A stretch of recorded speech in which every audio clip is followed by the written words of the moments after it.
Olá, me chamo Eduardo Flores, sou coordenador técnico do CBPS. Eu gostaria de comentar um pouco sobre o relatório de audiência pública do CBPS 01 e 02, que foi recentemente concluído e nos deu base para poder aprovar esses dois normativos que passam a vigorar a partir dos próximos meses. Então, inicialmente, nós recebemos uma série de cartas comentário, inclusive eu gostaria de agradecer em nome do comitê por todos os que se dedicaram a apresentar os seus comentários mediante essas cartas. E eu gostaria de sintetizar 3 grandes grupos sobre os quais esses comentários foram apresentados. O primeiro grande grupo, ele tem a ver com parabenizações em relação à iniciativa que o Brasil teve de estar na vanguarda de adotar as normas internacionais de relatório de sustentabilidade. Nós recebemos cartas comentário de gestores e investidores de capital, nos parabenizando, sobretudo, por adotar uma pauta da formulação de um padrão internacional que vai facilitar a vida desses investidores, desses profissionais de investimentos, no processo analítico para tomada e recomendação de decisões. Um segundo grupo de comentários que nós recebemos tem a ver com pedidos de alterações ou até mesmo mudanças no sentido de incorporar aos documentos que ora foram apresentados datas para a sua adoção. Então, é sempre importante pensar o seguinte: quando nós buscamos um padrão internacional, a convergência a um padrão internacional, nós não temos graus de liberdade para alterar uma norma que está passando por um processo de tradução.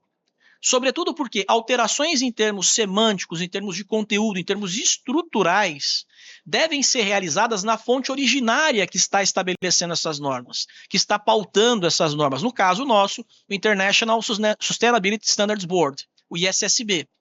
Se nós não fazemos isso neste momento, o nosso processo de audiência pública, se por acaso incorpora uma dessas sugestões, ele acaba abandonando a convergência à medida que ele cria um padrão próprio.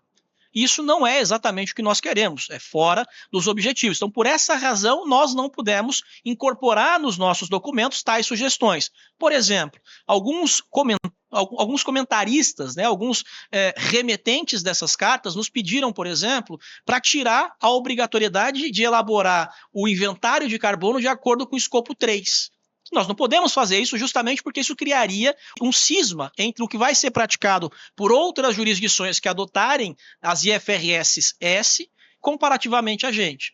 Isso não quer dizer que esses comentários foram feitos e vão ser jogados fora. Não é verdade. Nós, como CBPS, guardamos esses comentários e nos períodos em que houver o Post-Implementation Review, a revisão de pós-implementação dessas normas, nós, quando formularmos as nossas cartas comentário, muito potencialmente incorporaremos esses comentários para encaminhá-los ao próprio ISSB. Há uma outra questão interessante ainda nessa segunda vertente de incorporações, inclusões ou exclusões dos documentos, sobre a inclusão de prazos ou parágrafos que dissessem em que momento as normas devem ser adotadas e por quem elas devem ser adotadas.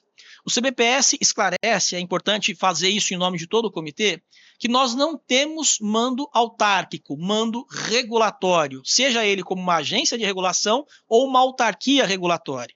Isso é muito importante porque quem toma a decisão de adotar as normas internacionais para as companhias listadas é a CVM, para as instituições financeiras, o Banco Central.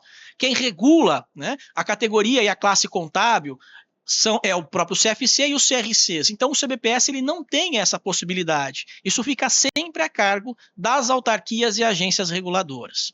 E há um terceiro conjunto de comentários muito oportunos e muito relevantes que nos ajudam absolutamente numa audiência pública como essa, que são melhorias em termos de tradução ou até mesmo correções ortogramaticais, correções de tipografia, correções de concordância. Num processo de tradução como nós fizemos em menos de 6 meses, em que nós traduzimos 2 normas e um guia de implementação com quase 600 páginas, erros tipográficos, erros gramaticais são esperados e normais. Então, quando nós recebemos do público que lê esses documentos comentários pontuais dizendo em qual parágrafo existe uma palavra ou um termo errado, nós apreciamos absolutamente, porque isso nos permite apresentar normas finais muito mais bem adequadas ao que se espera desse tipo de documento. Muito obrigado.